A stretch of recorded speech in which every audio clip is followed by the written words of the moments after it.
Assalamualaikum warahmatullahi wabarakatuh. Mimin lanjutkan lagi cerita Raja Kegelapan Cipenya. Tapi seperti biasa, sebelum dilanjut, bantu tekan tombol like dan berkomentar juga. Tuan Rena, gas. Bab 1357 Membunuh Ling Mufeng. Mustahil bagi pewarisan genetik apapun di dunia ini untuk membuat beberapa keturunan identik. Jadi hanya ada satu kemungkinan, mereka adalah cloning. Saat pikiran ini terlintas di benak Ji Fei, telapak tangan Ling Mufeng sudah berjarak kurang dari setengah meter darinya. Jika itu adalah orang biasa, Ji Fei tidak akan takut sama sekali. Tetapi Ling Mufeng berbeda. Ji Fei dengan cepat mundur. Wah, telapak tangan Ling Mufeng meleset dan malah mengenai perahu. Seluruh perahu bergetar hebat seolah-olah telah dihantam badai. Ji Fei yang masih berada di udara tidak berhenti sama sekali. Dia memanfaatkan sisa serangan Ling Mufeng dan meninju lambung kapal dengan keras. Wah, kapal itu seakan-akan tertusuk rudal dan seluruh lambung kapal bergetar lebih hebat lagi. Tubuh Ji Fei sudah terbang keluar dari perahu. Pada saat yang sama, dia membanting tangannya dengan keras ke dasar kapal. Tiba-tiba, seluruh udara seolah terkena tekanan tinggi, membentuk gelombang kejut yang terlihat oleh mata telanjang, dan suhu di sekitarnya menjadi sangat tinggi. Dasar orang licik, kau mau membunuhku dengan cara seperti ini. Kau meremehkanku. Ling Mufeng tidak menyangka Ji Fei akan merencanakan hal seperti ini. Dia berteriak dengan marah, menghentakkan kakinya di lambung kapal, dan melesat langsung ke udara. Ji Fei, yang sudah meninggalkan lambung kapal, tersenyum lebar. Inilah saat yang diinginkannya. Pergilah ke neraka. Turun dari langit, dia tiba-tiba menyerang lagi dengan kedua telapak tangannya dengan keras. Ling Mufeng terbang keluar dan merasakan kekuatan telapak tangan Ji Fei. Jantungnya bergetar. Bukankah ini kekuatan Ji Fei yang dia tahu? Dia buru-buru mencoba mundur untuk menghindarinya. Tetapi dentuman,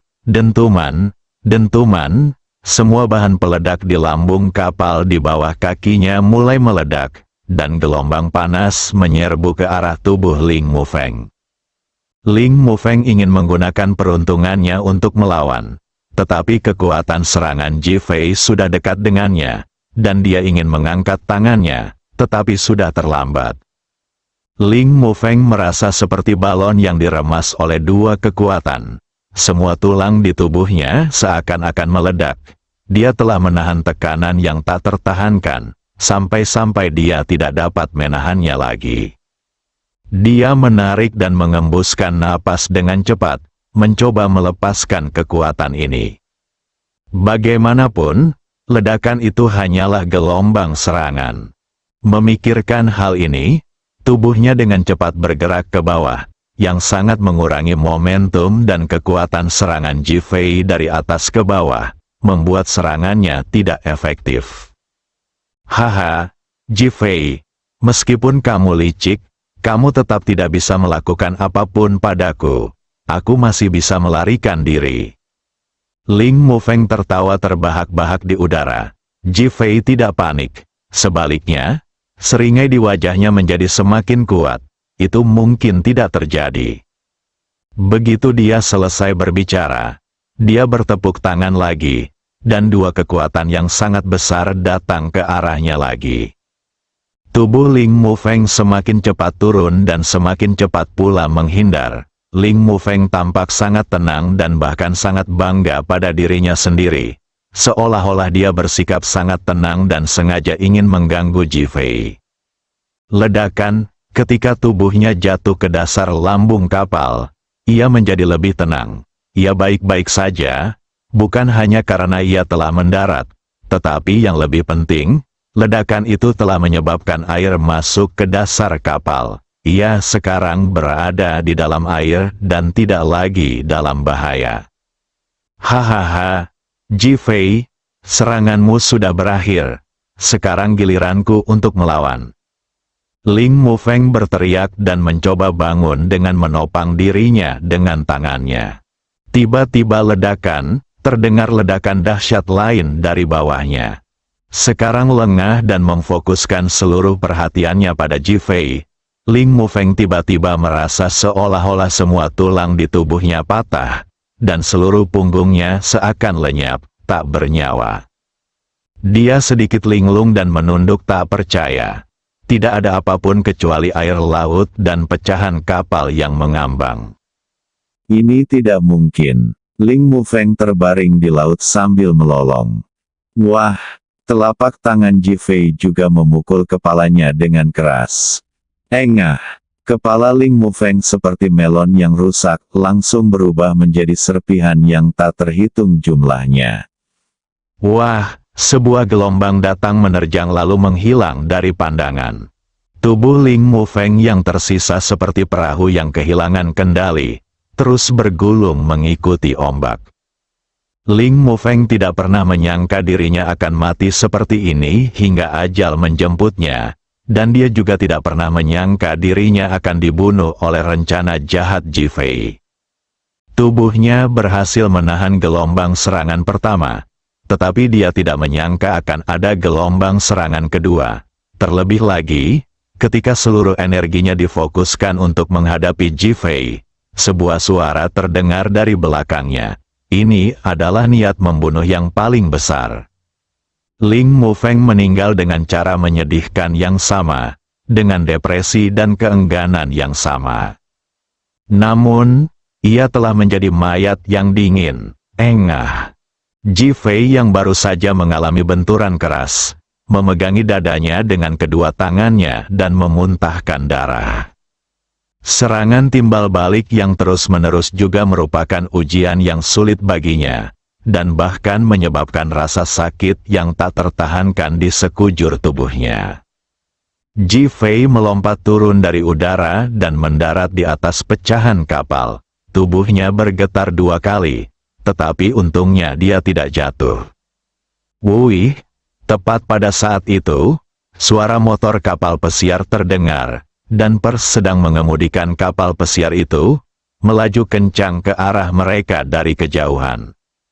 10 detik kemudian, kapal pesiar itu berhenti di depan Ji Fei. Ji Fei sangat gembira melihat Pers dan mengacungkan jempolnya. Bagus sekali.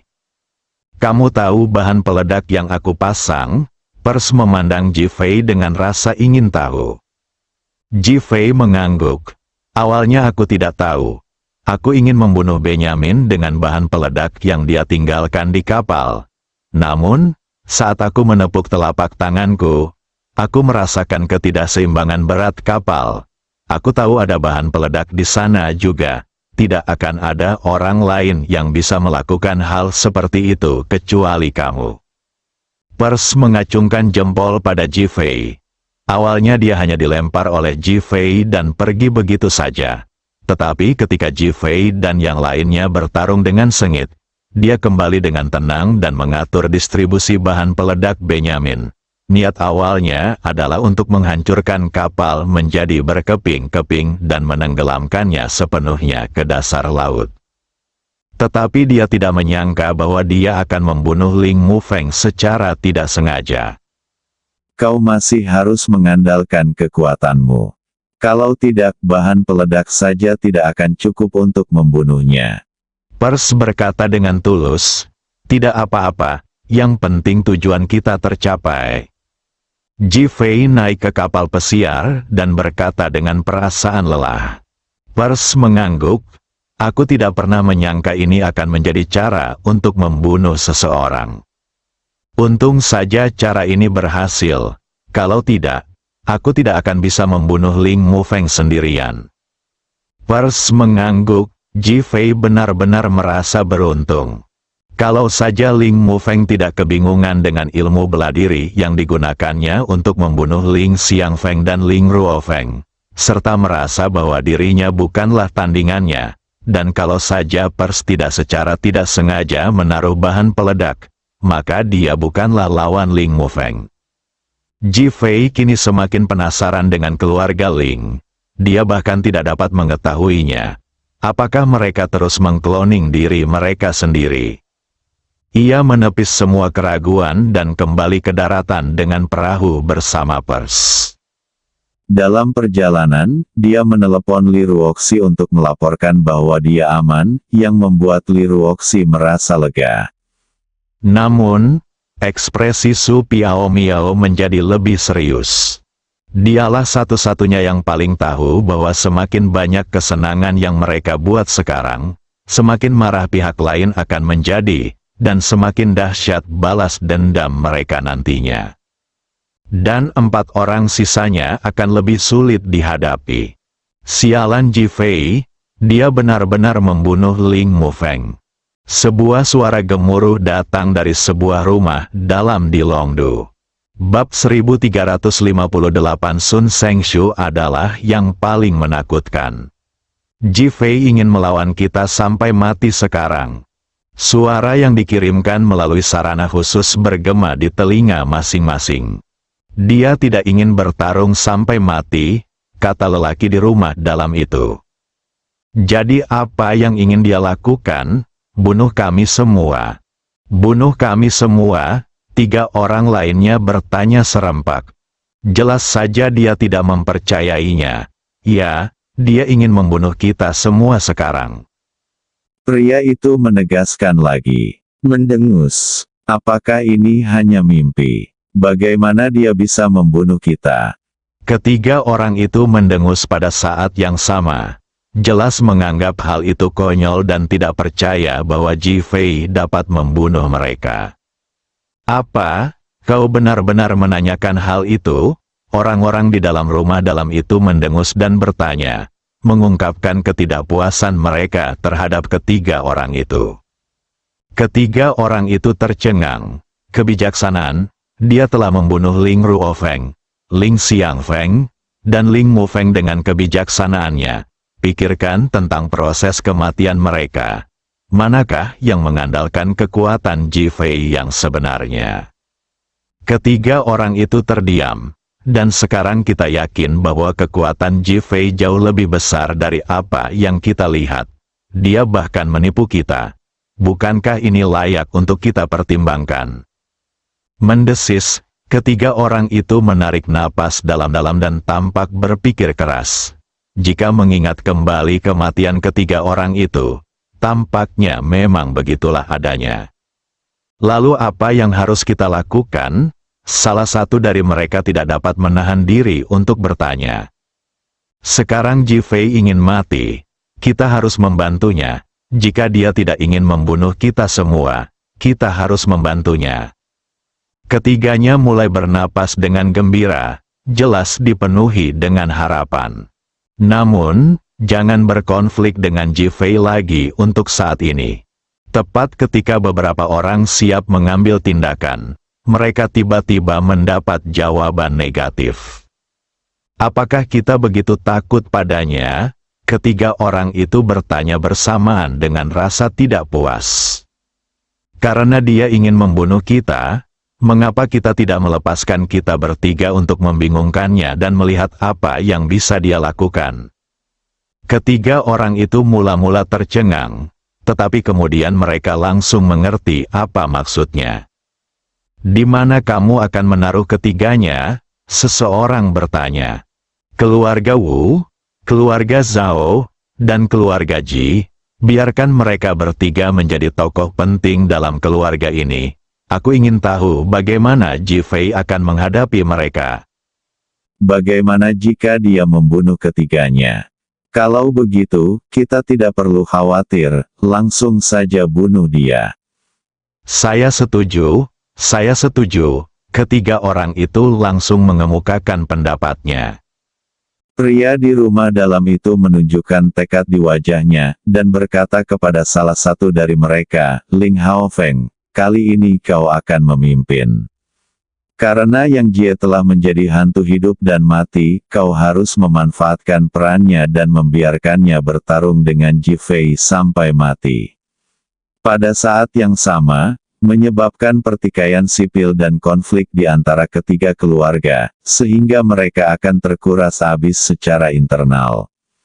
Ya, Ling Haofeng setuju. Lelaki di dalam rumah itu perlahan menutup matanya, seolah-olah dia sedang tertidur. Orang-orang lainnya diam-diam berhenti berbicara. Ji Fei sudah kembali ke Fei Tang Mansion. Qin Jie dan Qin Xiong sudah bangun. Mereka tidak tahu bahwa Ji Fei sudah keluar. Ketika mereka melihat Ji Fei kembali dari luar dengan luka-luka, mereka terkejut dan bergegas maju. "Tuan, apa yang terjadi?" "Aku pergi untuk melakukan sesuatu. Aku baik-baik saja meskipun aku terluka, jangan khawatir." Setelah itu, dia mengangkat tangannya dan menunjuk Pers. "Dia adalah teman Julie, tenangkan dia." Qin Jie dan Qin Xiong mengangguk. Mata mereka menyapu wajah Pers, dan mereka sedikit terkejut saat mengetahui bahwa keterampilan bertarungnya lebih tinggi dari mereka. Kedua pria itu membawa Pers pergi dan Ji Fei kembali ke villa. Li Ruoxi dan Su Piaomiao takut membuat Seng Lingyun, Huo Lei dan yang lainnya khawatir. Jadi mereka menunggu di luar hingga Ji Fei kembali. Melihat Ji Fei kembali, kedua wanita itu sangat gembira dan bergegas maju. "Ji Fei, apakah lukamu serius?"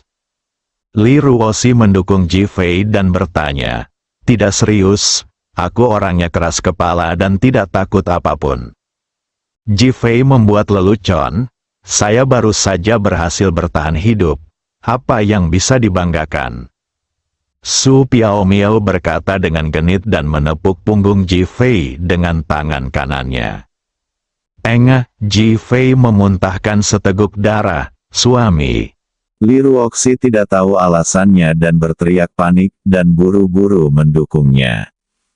Panggilan, Ji Fei mengembuskan napas yang busuk, dan seluruh tubuhnya tampak sedikit lebih ringan. Dia memandang Su Piaomiao. Aura Ling Mufeng itu terlalu kuat dan sombong. Aura itu dapat menembus tubuh. Aku hampir terganggu olehnya. Meskipun dia mengembuskan sebagian napas Ling Mufeng saat itu, napas itu tidak hilang sepenuhnya. Kemudian, ketika dia menggunakan nafas Ling Mufeng untuk menembus lambung kapal, sebagian nafas tersebut masuk ke dalam tubuhnya, sehingga terasa sangat sakit dan tidak nyaman. Seperti ada sesuatu yang tersangkut di tenggorokannya, membuatnya sangat tidak nyaman. Sekarang telapak tangan halus itu telah merasukinya seluruhnya, dia merasa lega. Su Piaomiao melangkah maju untuk mendukung Ji Fei. "Cepat masuk dan obati lukamu." Li Ruoxi dan orang lainnya mendukung Ji Fei, satu di setiap sisi. Li Ruoxi merasakan napas Ji Fei dan menyadari bahwa lukanya sama sekali tidak ringan, bahkan cukup serius. Dia ingin sekali bertanya kepada Ji Fei bagaimana dia bisa bertahan dan bagaimana dia bisa mengalahkan lawannya, tetapi akhirnya dia menahan diri. Ji Fei tidak menjelaskan dan masuk ke kamar tidur. Setelah mandi, Su Piaomiao segera meminta Li Ruoxi untuk bekerja sama dengannya membangun formasi dunia kecil untuk membantu Ji Fei menyembuhkan lukanya. Tubuh Ji Fei yang awalnya lemah perlahan mulai pulih di bawah kekuatan formasi dunia kecil. Dia bahkan dengan sengaja menyerap setiap sisa aura Ling Mufeng. Su Piaomiao bingung dan menatap Ji Fei. Tetapi Ji Fei tidak menjelaskan. Adapun Li Ruoxi, dia tidak tahu semua ini. Ji Fei sedang memulihkan diri dari luka-lukanya, sementara keluarga Wu berada dalam kekacauan. Yang Jie diminta oleh Wu Chengjun untuk membantu membunuh Ji Fei demi balas dendam. Sekarang, dia tiba-tiba menjadi seperti iblis gila dan menggigit belasan orang dari keluarga Wu hingga tewas. Ketika polisi datang untuk menangani situasi tersebut, beberapa orang terluka dan Yang Jie akhirnya berhasil melarikan diri. Setelah Wu Tianze dan Dong Lan menjadi gila, Mereka menerima kabar buruk dari rumah dan hampir mati ketakutan. Kedua pria itu kembali ke rumah Wu dan melihat seluruh rumah dipenuhi darah. Mereka sangat takut hingga kaki mereka lemas. Ketika Wu Tianze mendengar bahwa Yang Jie menjadi gila setelah menyerap aura Jenderal Jade, dia menjadi takut. Apa yang dipegang Yang Jie pastilah Jenderal Jade palsu, kalau tidak hal ini tidak akan pernah terjadi. Namun, batu giok seperti itu seharusnya hanya menjadi hiasan dan bukan sesuatu yang istimewa. Hanya ada satu kemungkinan, yaitu ada yang salah dengan giok Jenderal Xiang Yu palsu yang dimodifikasi oleh Sun Sengshu. Kalau begitu, Jenderal Jade yang asli seharusnya masih ada di Hotel Longdu. Dia dan Donglan penasaran tetapi tidak berani mengatakannya dengan lantang. Mereka mencari alasan dan kembali ke kamar mereka di Hotel Longdu. Mereka membuka langit-langit kamar mandi, tetapi di mana jejak Jenderal Jade dan gambar pegunungan hijau dan bulan cerah. Mungkinkah Yang Jie mencurinya? Donglan menatap Wu Tianze dan bertanya. Wu Tianze berpikir jika giok Jenderal Xiang Yu sebegitu jahatnya, itu akan sangat mengerikan. Dan dia tidak dapat menahan diri untuk tidak menggigil. Kita perlu menemukan Sun Sengshu untuk memverifikasinya. Donglan bingung dan menatap Wu Tianze. Wu Tianze tidak mengatakan apa-apa, tetapi sudah bergegas ke jalan antik. Ji Fei sudah selesai menyembuhkan lukanya dan perlahan membuka matanya. Sun Sengshu dari Antique Street adalah yang paling menakutkan. Bersambung.